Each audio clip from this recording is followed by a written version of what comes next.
അവന്റെ പ്രാണനെ മാത്രം തൊടരുത്. അപ്പോൾ ഒരു കാര്യം വ്യക്തമാണ്, പിശാചാണ് ഈ കാര്യമെല്ലാം ചെയ്യുന്നത്, സംശയമില്ല. പക്ഷെ ഒരു കാര്യം നമ്മൾ മനസ്സിലാക്കണം, അവിടെ പിശാചിനെ ദൈവം ഇത് അനുവദിച്ചപ്പോ, പിന്നീട് നമ്മൾ എന്തിനാ ദൈവം അനുവദിച്ചെന്നൊക്കെ ദൈവം അടുത്ത ആഴ്ച ചിന്തിക്കും. കാരണം ഇതുമായിട്ട് ബന്ധപ്പെട്ട കാര്യം, സ്നേഹത്തോട് ബന്ധപ്പെട്ട കാര്യം. ദൈവം അനുവദിച്ചപ്പോ ദൈവം എങ്ങനെയാ അനുവദിച്ചത്? ഞാൻ നിങ്ങൾ മനസ്സിലാകാൻ വേണ്ടി പറയും. ഈ കടിക്കുന്ന പട്ടിയെ തൊടലേലിട്ട് പിടിച്ചേക്കുന്നവരുണ്ടോ? എന്ന് പറഞ്ഞതുപോലെ പിശാചിന്റെ കഴുത്തിൽ ഒരു കയറുണ്ട്, അതിരിക്കുന്നത് ആളുടെ കയ്യില, ദൈവത്തിന്റെ കയ്യില. Thus far and no further. ആദ്യം പറഞ്ഞു അവനുള്ളതൊക്കെ നിന്റെ കയ്യിൽ ഇരിക്കുന്നു, പക്ഷെ അവന്റെ പ്രാണനെ അവനെ തൊടരുത്. രണ്ടാമത് പറഞ്ഞു, അത് രണ്ടാമത് പിശാച് പറഞ്ഞു, അവനെ തൊടുമ്പോ അറിയാം വിവരം, നിന്നത്തെ ഇരിക്കുമെന്ന് പറഞ്ഞു. പറഞ്ഞു ഓക്കെ, അവനെ തൊട്ടോ, പക്ഷെ അവന്റെ പ്രാണനെ മാത്രം തൊടരുത്. അപ്പോഴാരുടെ കയ്യിലായി ഇരിക്കുന്നത്? ഇന്നത്തെ തിയോളജി എന്താണെന്നറിയോ? ഇന്ന് ഞാൻ ചില തെറ്റുകൾ തിരുത്താൻ വേണ്ടിയാണ് മനഃപൂർവ്വം ഞാൻ പല കാര്യങ്ങൾ കേൾക്കുന്നത്, അതൊന്നും ഒന്ന് സംഗ്രഹിച്ച് പറയണമല്ലോ. നിങ്ങൾ ദയവ് ചെയ്ത് ഇത് അതിന്റെ ശരിയായിട്ടുള്ള അർത്ഥം ഗ്രഹിക്കണം. ഞാൻ അടുത്ത സമയത്ത് കേട്ട് എനിക്ക് വളരെ ദുഃഖം തോന്നി. അതായത് ക്യാൻസർ വന്ന ഒരാൾക്ക് വേണ്ടി പ്രാർത്ഥിച്ച് ഇങ്ങോട്ട് വന്നപ്പോഴത്തേന് ആ ആൾക്ക് കയറി ക്യാൻസർ വിളിച്ചു പോയി. അപ്പോൾ എനിക്ക് മനസ്സിലാകാൻ വയ്യാത്തൊരു കാര്യം, ഞാൻ ജോലി ചെയ്യുന്ന എന്റെ എംപ്ലോയറിന്റെ കീഴിൽ ഞാൻ ജോലി ചെയ്യുമ്പോൾ അപ്പുറത്ത് നിൽക്കുന്ന ഒരുത്തൻ ഇങ്ങോട്ട് വന്ന് എന്റെ കയ്യിലെ ടൂളും പിടിച്ചെറിഞ്ഞ് എനിക്ക് രണ്ട് തല്ലും തരുമ്പോ അത് കണ്ടിങ്ങനെ നോക്കി നിന്ന് ചിരിക്കുന്ന എംപ്ലോയറാണ്. പിന്നെ ആ എംപ്ലോയറിനെ സേവിക്കേണ്ട കാര്യം എനിക്കുണ്ടോ? അവനേക്കാളും ബലമുള്ള ഇവനെ പോയി സേവിച്ചാ പോരെ. മനസ്സിലാകുന്നുണ്ടോ? എന്റെ പ്രിയപ്പെട്ടവരെ, ദൈവാത്മ നിയോഗത്താൽ നാം ഒരു കാര്യം ചെയ്യുമ്പോൾ അതിന്റെ ഭവിഷ്യത്തുകളിൽ നിന്നും എന്നെ സംരക്ഷിക്കാൻ കഴിയാത്തവനാണ് എന്റെ ദൈവം. ആ ദൈവത്തെ എന്തിനാണ് ഞാൻ സേവിക്കുന്നത്? Simple logic demands that I should go and serve him than this fellow. മനസ്സിലാകുന്നുണ്ട് എന്ന് പറഞ്ഞ പലരും ചിന്തിക്കുന്ന അങ്ങനെ. ഇപ്പൊ കേൾക്കുന്ന പോലും രോഗികൾക്ക് വേണ്ടി പ്രാർത്ഥിച്ചാല് എല്ലാരും ഇവിടെ നിന്നൊന്നും മേടിച്ചോണ്ട് പോകരുത്, എല്ലാവരും വിട്ടേച്ചു പോകണം. എന്നായി പറയുന്നേ? ഇവിടെ നമുക്കൊന്ന് ശ്രദ്ധിക്കാം ഈ കാര്യം. ദൈവമാണോ സർവാധികാരി? അത് വിശ്വാസമുണ്ടോ? വിശ്വാസമുണ്ടോ? നമുക്കൊന്ന് ശ്രദ്ധിക്കാം ഈ കാര്യം. പിശാച് ചെയ്യുന്നത് ദൈവത്തിന്റെ പരമാധികാരത്തിലാണോ അല്ലേ? അതിനു മുൻപ് ഒരു കാര്യം കൂടെ, യോബിന്റെ കാര്യം പറഞ്ഞതുകൊണ്ട് സാധാരണ ഉദ്ധരിച്ച് കേൾക്കുന്ന ഒരു വാക്യമുണ്ട്. അതിനൊരു ഡിഫറൻസ് നൽകി നമുക്ക് മുൻപോട്ട് പോകാം.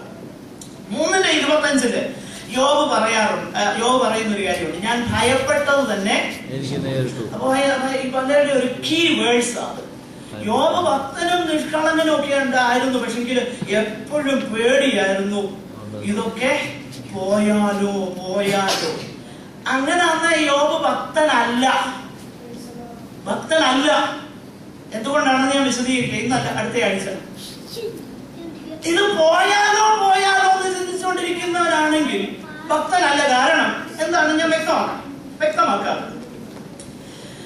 ഇതല്ല അതിന്റെ കാരണം എന്നുള്ളത് വ്യക്തമാണ്. അത് ഇപ്പൊ പറഞ്ഞു മുൻപോട്ട് പോകാം. അതിന്റെ 2:3 എന്ന് പറഞ്ഞു വായിച്ചേ. 2:3 യഹോവ സാത്താനോട്, എന്റെ ദാസനായ യോബിന്റെ മേൽ ദൃഷ്ടി വെച്ചു, അവനെ പോലെ നിഷ്കളങ്കനും നേരുള്ളവനും ദൈവഭക്തനും ദോഷം വിട്ടവരെന്ന് വരും. ഇതാര് പറയുന്നതാ? യഹോവ. പറഞ്ഞു. വായിച്ചു. ആരുമില്ലല്ലോ. അവൻ തന്റെ ഭക്തി മുറുകെ പിടിച്ചുകൊണ്ടിരിക്കുന്നു. വെറുതെ അവനെ നശിപ്പിക്കേണ്ടതിന്. ഇംഗ്ലീഷ് വേദപുസ്തകം വായിക്കാമോ ആ വേഴ്സ്? മോളെ അതിന്റെ താഴെ ഇട്ടുള്ളത് സെക്കൻഡ് പാർട്ട് വായിച്ചാൽ.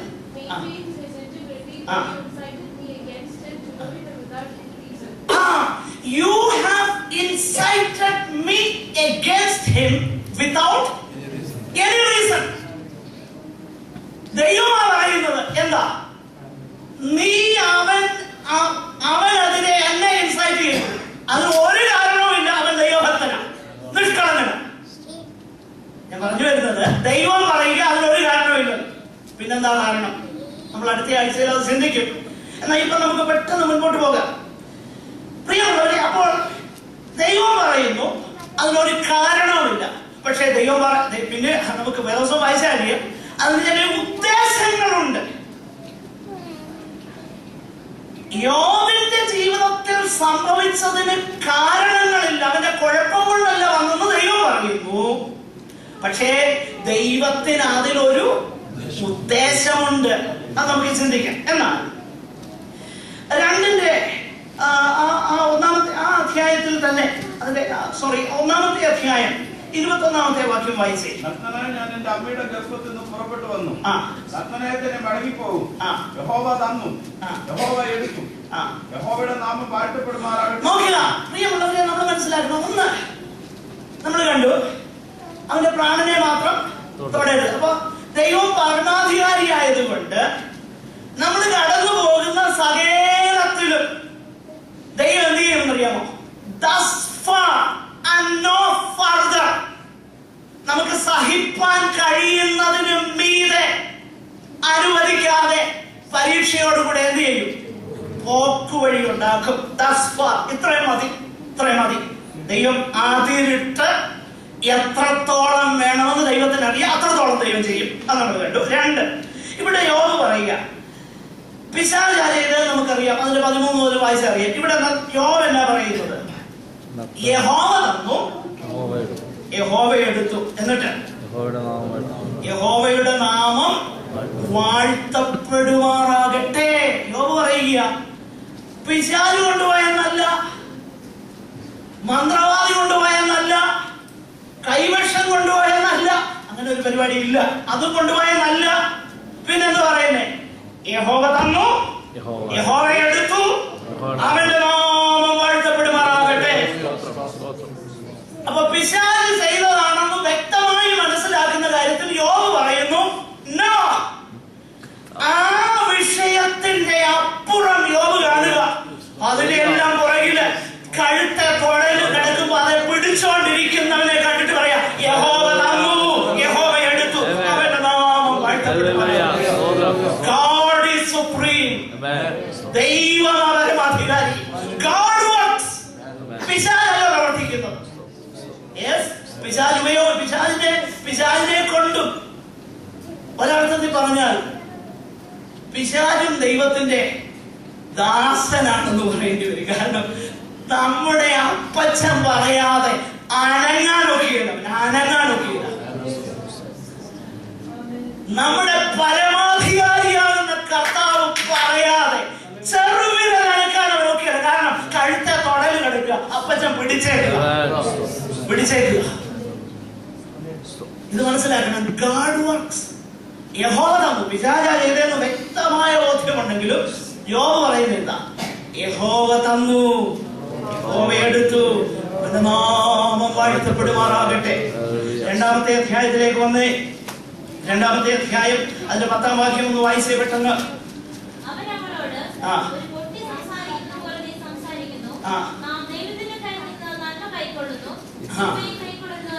അന്നേരം യോബ് ഭാര്യയെ കയറി പൊട്ടിയെന്നൊന്നും വിളിച്ചില്ല. പിന്നെന്തുവാ പൊട്ടി സംസാരിക്കുന്നത് പോലെ നീ സംസാരിക്കും. എന്തിനാ നീ അതുപോലെ സംസാരിക്കുന്നത്?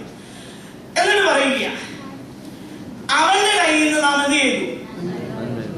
പിന്നെ അടുത്ത വാക്യം അണ്ടർലൈൻ ചെയ്യണേ മനസ്സിൽ. അവന്റെ